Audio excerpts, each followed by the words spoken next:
Qu'entendez-vous par alcoologie relationnelle? L'alcoologie relationnelle est un mode d'organisation qui favorise une alliance thérapeutique. Le patient est invité à devenir acteur de son changement de vie.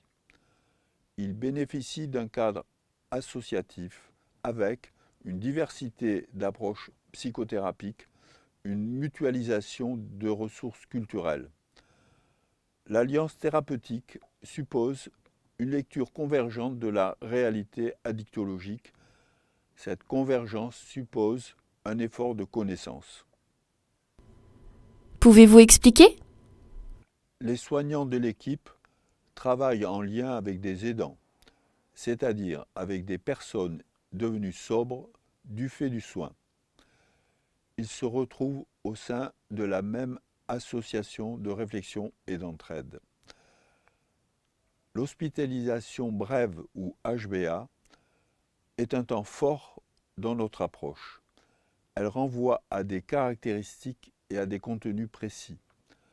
Les hospitalisés y rencontrent des aidants passés d'une gestion du problème à un changement de trajectoire de vie au prix d'une élaboration mentale personnelle.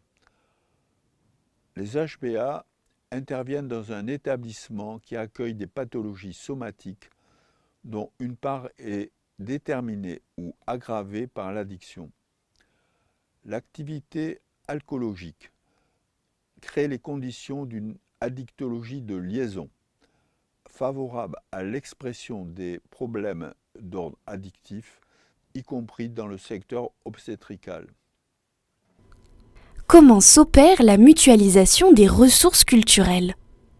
La mise en commun des ressources culturelles s'obtient principalement par le travail du groupe dit intégratif, animé par l'alcoologue qui assure ou a assuré les suivis individuels des participants. Chaque séance hebdomadaire donne lieu à un compte-rendu diffusé aux adhérents de l'association. Le groupe intégratif œuvre ainsi pour le collectif large constitué par les adhérents. Les thèmes sont très variés et renvoient à diverses grilles de lecture utiles: psychologiques, psychopathologiques, familiales et générationnelles, comportementales et psychanalytiques, philosophiques voire spirituelles, historiques et politiques. En outre, l'association met à disposition des fiches de présentation de livres et de films couvrant ces champs culturels. Enfin, le site de l'association les met à disposition de tous.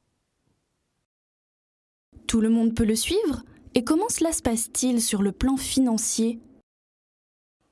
Nous progressons par l'effet de nos échanges et de notre réflexion. Chacun prend ce qu'il peut et ce dont il a besoin. Chaque participant règle une cotisation modique pour ne pas pénaliser les plus pauvres.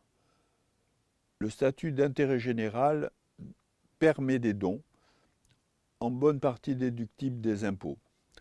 Nous dépendons de subventions. Cela étant, les besoins ne sont pas réellement couverts. Une grande partie de notre travail n'est pas rétribuée à hauteur de l'investissement demandé en termes de temps, d'énergie et d'aptitude mobilisée. Le défaut obstiné de reconnaissance par les pouvoirs universitaires, sanitaires, économiques et politiques à ce jour explique que l'alcoolologie reste une question neuve.